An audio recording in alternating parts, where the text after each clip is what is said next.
Hi and welcome to today's talk. It's Wednesday the 16th of February 2022 and today's subject is micromanagement.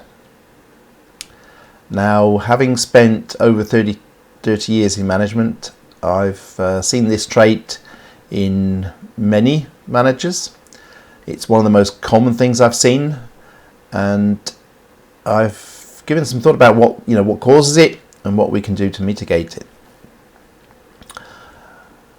Now, I think there are several causes for somebody turning into or becoming a micromanager, and a lot of them, in my experience, don't actually realize that that's exactly what they're doing. Usually they tend to have, or almost always have tended to progress through the organization, become a leader, and done the job, or at least part of the job, one of the jobs that their team members now do. So they've learnt it, from ground up, and they know how to do it. And if they see somebody, either they see somebody who doesn't do it as they used to do it, or they don't think that person is capable of doing it. Now, the way to mitigate this is actually if you tend to be a micromanager, is to just take a step back, analyze why you're doing this, and start to change your behavior. If you, for example, delegate a task, whatever you do, be asking every day, depending on the length, duration of the task, over every day, how the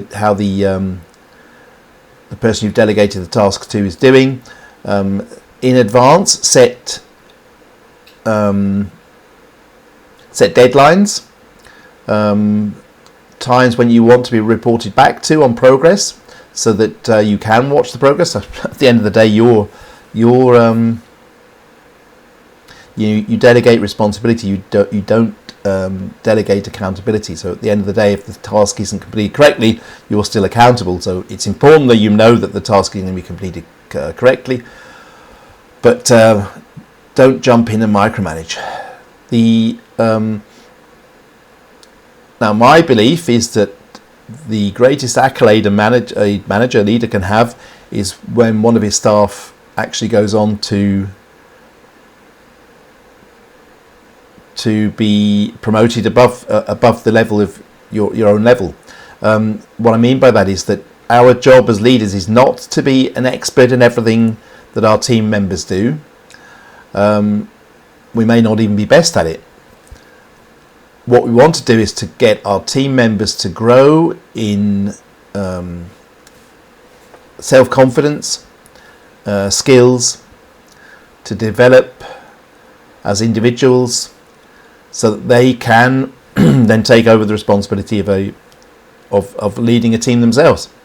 And they may well go on to, if you do it properly, they may well go on to be promoted higher in the organisation or other organisation than you do. I still actually have contact with a couple of guys who started off with me in teams many moons ago when I was a young manager, who are now who made it up to higher in the hierarchy than I did in companies. So, and I'm sort of proud of the fact that they once worked for me in my teams.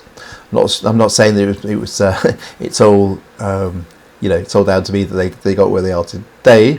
But I hope that they did learn something working one of my teams about what delegated responsibility and what that I definitely do not micromanage. So that's it. Micromanagement in a nutshell. There are many causes. It can also be insecurity, and some people just feel insecure. It doesn't necessarily mean they don't trust their employees or their team members. It can just be that they themselves are insecure. So that was it in a nutshell on my thoughts on micromanagement for today, and see everybody again tomorrow. Cheers, bye.